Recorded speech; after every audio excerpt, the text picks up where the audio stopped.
Vamos elevar o nosso pensamento a Deus, na certeza de que Ele está presente conosco. E aí, com o nosso coração aberto, rogar-lhes aquilo que nós viemos buscar nessa noite. Pai querido, estamos humildemente nos apresentando a vós, rogando as vossas bênçãos, rogando as vossas orientações, para que possamos dirigir, Senhor, nas suas bênçãos aos melhores lugares, obedecendo essa doutrina de amor, quando vós diz amar ao próximo como a nós mesmos, que nós possamos, Senhor, nessa noite de hoje, ouvir mais os ensinamentos trazidos, para que possamos sair daqui melhor do que chegamos. E assim, agradecendo aos benfeitores dessa casa e sobretudo a Deus, estamos pedindo a permissão para darmos início às nossas atividades da noite, dando graças a Deus. Boa noite a todos. Gente, eu acho que o som está baixo, né? Enquanto o som vai melhorando. Obrigada. E aí, Rosário, está dando para nos ouvir. Muito obrigada. Nós agradecemos a Deus, a Jesus, aos espíritos benfeitores que dirigem os trabalhos desta casa de caridade. E, naturalmente, agradecemos também a direção da casa, que nos honra com o convite para estarmos fazendo esse estudo do Evangelho segundo o Espiritismo nas terças-feiras primeiras de cada mês. Então, para nós, acreditem, é uma honra. E ainda temos o privilégio, quando o PC nos ligou e me perguntou: Neiva, qual é o tema? E sem hesitação, eu falei: o Cristo Consolador. Porque, olha, meus irmãos, quem de nós, em algum momento da vida, não se sente fatigado, aflito, sobrecarregado, preocupado? Quem de nós? Principalmente quando nos encontramos encarnados. Fora da carne, naturalmente, os espíritos que estão assim no nosso alinhamento de evolução, assim como nós, é possível que também se encontrem em muitos momentos fatigados, cansados de errar tanto, mais conscientes porque fora da carne, fazendo uma revisão de suas vidas. Então, de uma forma ou de outra, nós, os habitantes do planeta Terra, nos encontramos ainda nestas condições de fadiga, de aflições. Por isso, o médico dos médicos, o mestre por excelência, ele nos propõe esse convite bendito: vinde a mim todos vós que estáis aflitos e sobrecarregados, que eu vos aliviarei. Aprendei comigo, que sou brando e humilde de coração. Tomai sobre vós o meu jugo. Eu acredito que ele diz: primeiro tomai sobre vós o meu jugo, porque sou brando e humilde de coração, e achareis repouso para vossas almas, pois é suave o meu jugo e leve o meu fardo. Olha, os ensinamentos de Jesus, eles são tão profundos que numa passagem como esta, que está em Mateus, capítulo 11, versículos de 28 a 30, é uma proposta sublime Mas Jesus não nos diz em nenhum momento que vai tirar o nosso fardo, que vai tirar todo o nosso sofrer. Ele nos promete, nos convida, se nós tivermos confiança para tal, o alívio. Porque certamente os nossos fardos, a nossa carga, digamos assim, de responsabilidade diante da vida, dos assuntos que nos comprometemos, das responsabilidades que temos, são grandes. Então Jesus não nos deixou para ficarmos soltos e leves, sem nenhum compromisso, para estarmos aqui como se estivéssemos fazendo um turismo. Nós estamos aqui com uma proposta de trabalho. Ele nos promete o alívio, se nós aceitarmos esse convite dele para aprender com ele. O que é o jugo de Jesus? Ele diz que o jugo dele é suave, porque o jugo de Jesus é a verdade. É essa lei de verdade, de esclarecer-nos que estamos aqui, que somos todos filhos do mesmo Pai e que estamos aqui em aprendizado. Estamos aqui para aprender com Jesus. E o que é que Jesus nos ensina? Ele nos ensina que somos filhos do mesmo Pai. Nos ensina que temos que ter paciência, solidariedade, compaixão. Porque a compaixão é a empatia colocada em ação. A gente ser empático com alguém que sofre é muito bom. Oh, meu Deus, fulano está sofrendo tanto. Eu imagino como ele deve estar sofrendo. Então, meus irmãos, nós precisamos de estarmos atentos, porque não é somente dizermos que entendemos o sofrer do próximo sem fazermos nada. Às vezes, praticamente não podemos fazer nada, porque não podemos tirar a dor do outro ou levar o seu fardo, mas podemos orar, podemos colocar o nome em vibrações. Aqui na casa tem uma caixinha e a gente coloca ali os nomes de encarnados e desencarnados. E quando as pessoas estão na nossa rua, quando batem à nossa porta, a nossa empatia, ela vai se revelar em compaixão quando fazemos algo para aliviar a dor e o sofrimento. A sopa fraterna da casa, por exemplo, é um trabalho prático de exercício de caridade, de compaixão, de aliviar a dor dos estômagos vazios, uma palavra boa, o trabalho do passe. Então, são muitas as atividades que a casa nos oferece para auxiliarmos o próximo.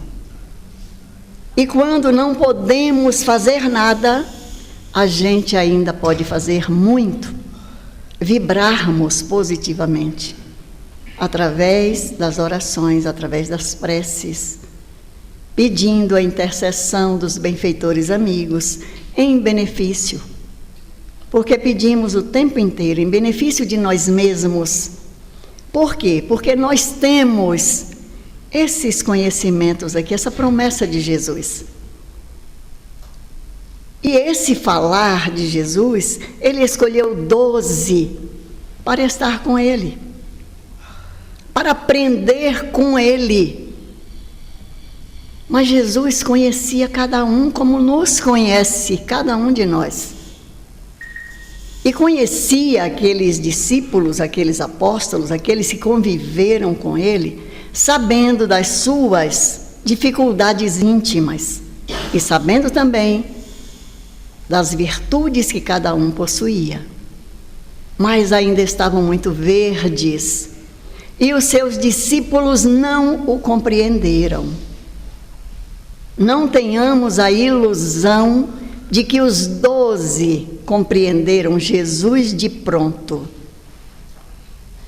Eles foram aprender, muitos deles foram aprender após a crucificação. Mas Jesus não está mais na cruz. Jesus esteve na cruz. Doou-se por inteiro. E vendo aquela multidão ali, naquela sanha de violência, ele pediu ao Pai que os perdoasse, porque eles não sabiam o que estavam fazendo. Então Jesus já havia perdoado a todos eles. Então, se os seus próprios discípulos não o compreenderam, como poderiam outras pessoas? Mas Jesus sabia o que estava fazendo. Ele sabia que Pedro ia negá-lo. Ele sabia que Judas, como ele lidava com a bolsa, como ele lidava com a parte financeira. Mas olha, Judas não exatamente vendeu Jesus por 30 moedas. A doutrina espírita, porque nos convida à reflexão, à fé raciocinada, nós vamos observar que Judas, ele acreditava tanto no poder de Jesus, porque ele contemplou a multiplicação dos pães. E Judas viu N possibilidades daquele mestre, porque ele sabia que era real. Ele sabia que o poder de Jesus era verdadeiro. E na iminência assim do perigo, Jesus poderia, a ilusão de Judas, porque Jesus poderia mostrar-se tal como ele era, o Filho de Deus, o homem com poder. Só que Jesus já havia dito, e eles não compreenderam, eles ficaram atordoados. Mas Jesus ressuscita ao terceiro dia, para também cumprir o que já havia sido determinado pelo alto. Não pensemos que foi fácil, porque Jesus estava num corpo de carne. Será que foi muito forte aquele impacto? Foi muito forte para ele, mas ele e o Pai, como ele dizia, o Pai e eu somos um. Ele pediu até na oração antes, quando ele estava lá no Horto das Oliveiras, para que, se fosse possível, o Pai afastasse aquele cálice que ele ia beber. Mas, se não fosse possível, que fosse feita a vontade do Pai antes da dele. E assim aconteceu. Então Jesus vai para uma morte de cruz. E com a sua ressurreição, todos puderam constatar que, como Jesus dizia, porque eles ficavam aturdidos quando ele disse: eu sou o caminho, a verdade e a vida. Há muitas moradas na casa do meu Pai. Eles perguntavam: mas Jesus, quando o Senhor sair daqui, o Senhor vai para onde? Como nós faremos para encontrá-lo?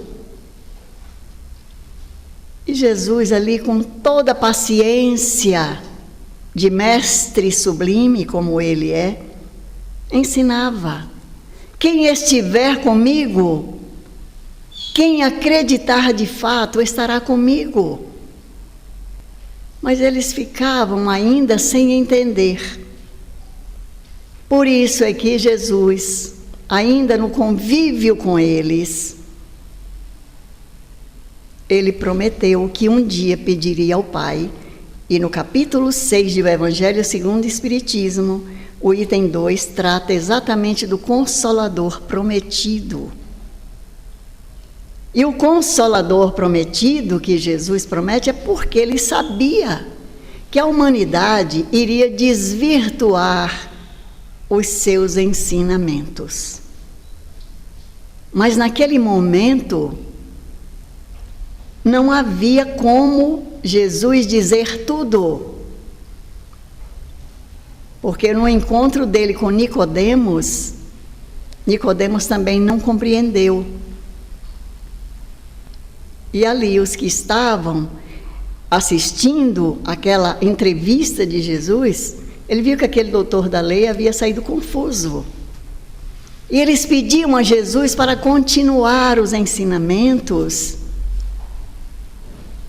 lá no sermão, quando ele fosse fazer para a população.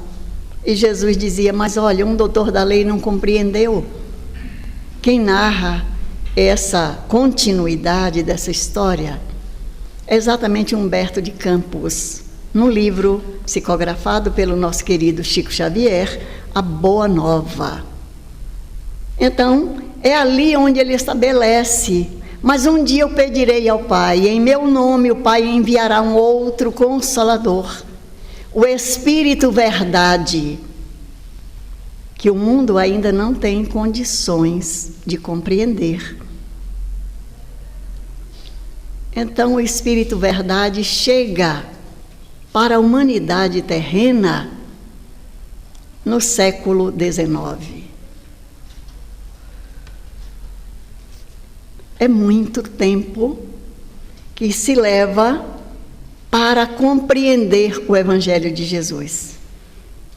E quem é o Consolador prometido? São as vozes dos Espíritos.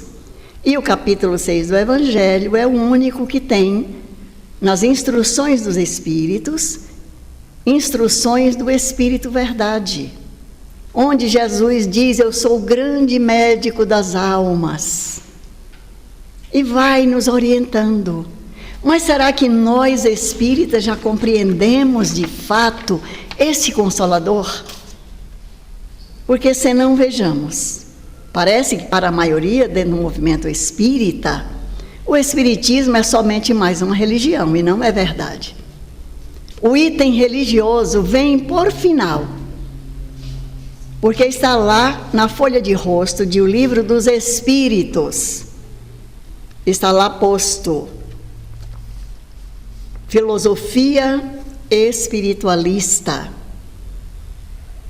E o que é que contém essa filosofia espiritualista?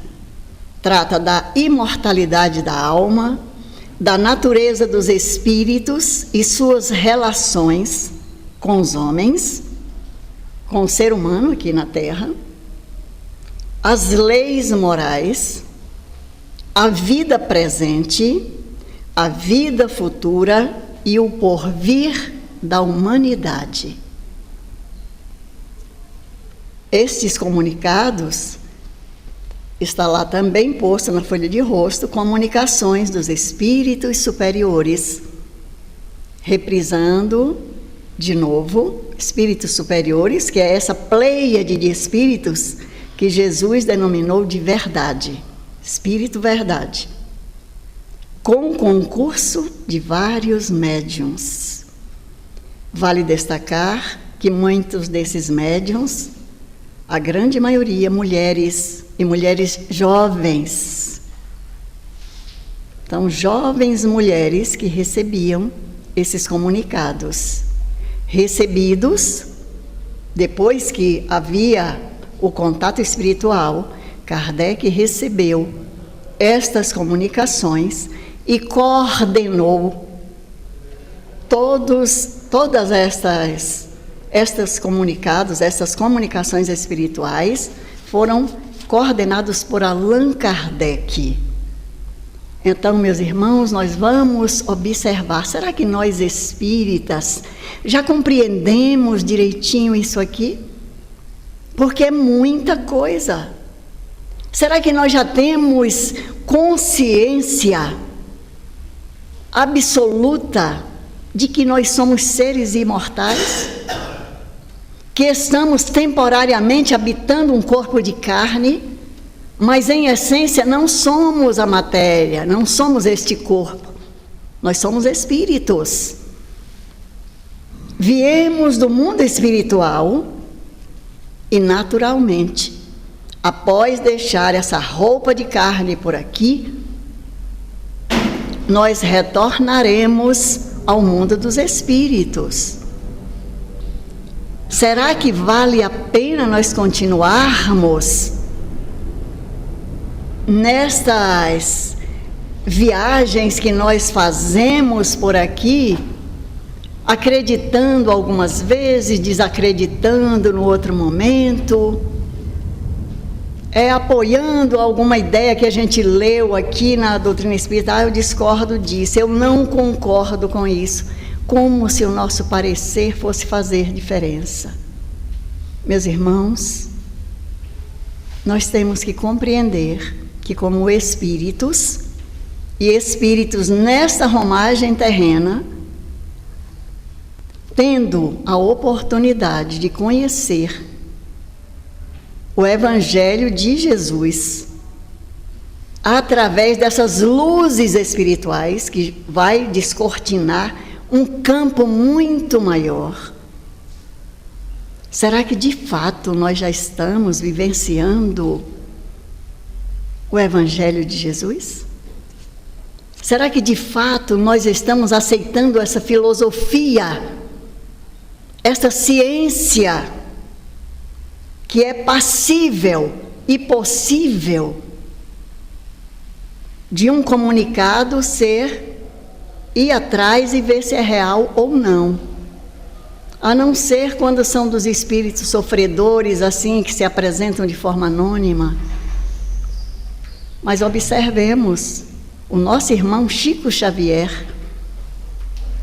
Quantas milhares de pessoas, encarnadas e desencarnadas, puderam receber o alívio através daqueles comunicados, sem nenhuma sombra de dúvida de que é aquele espírito.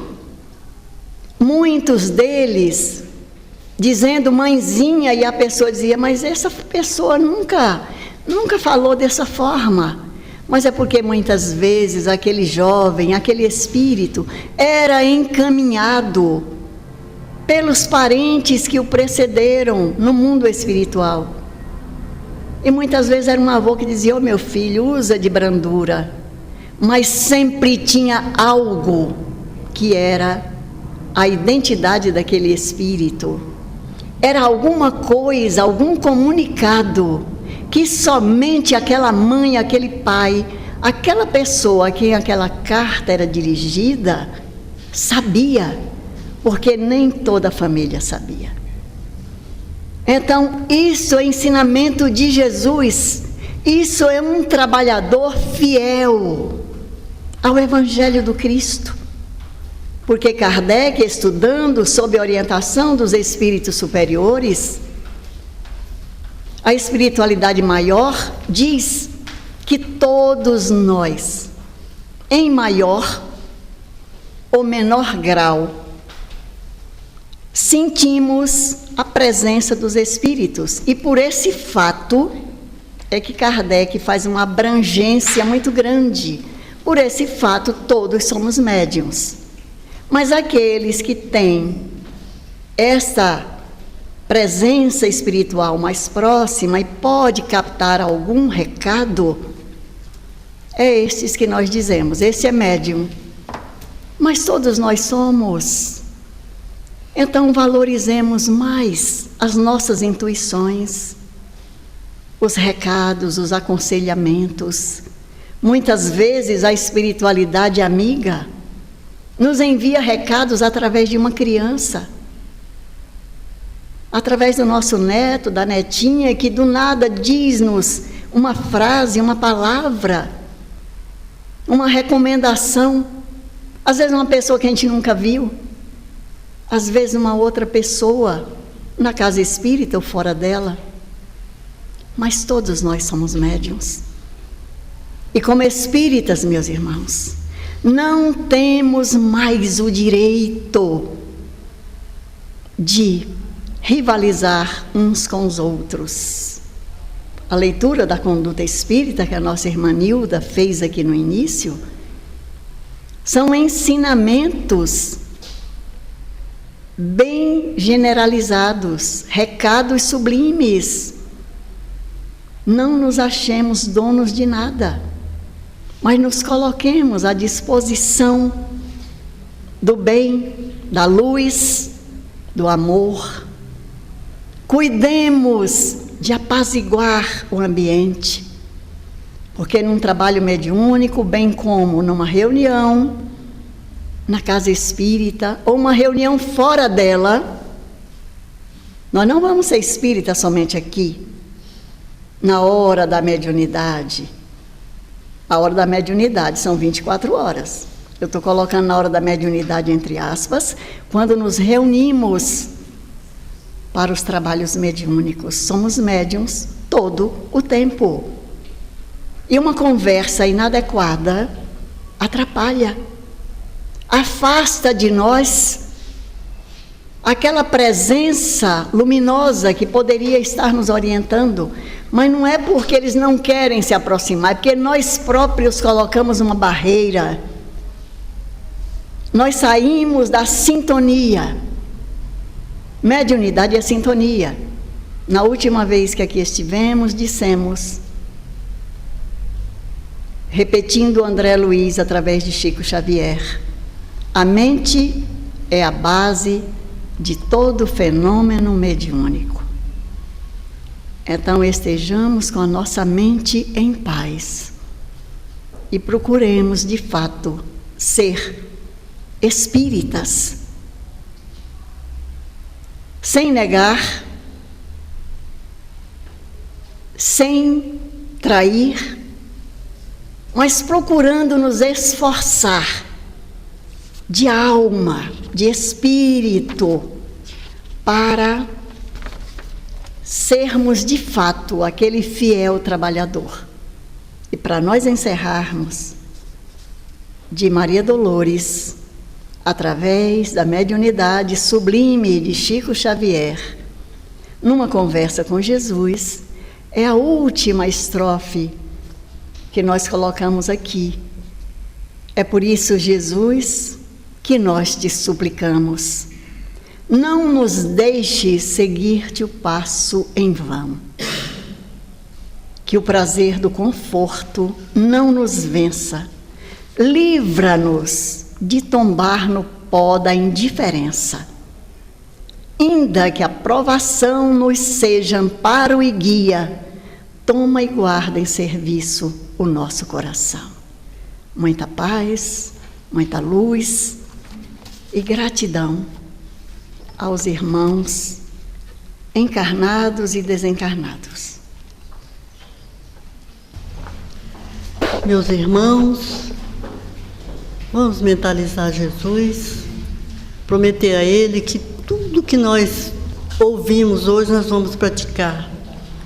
E abrindo os nossos corações para dizer a Ele, fica conosco, esteja conosco na nossa caminhada, para que possamos acertar mais do que errar.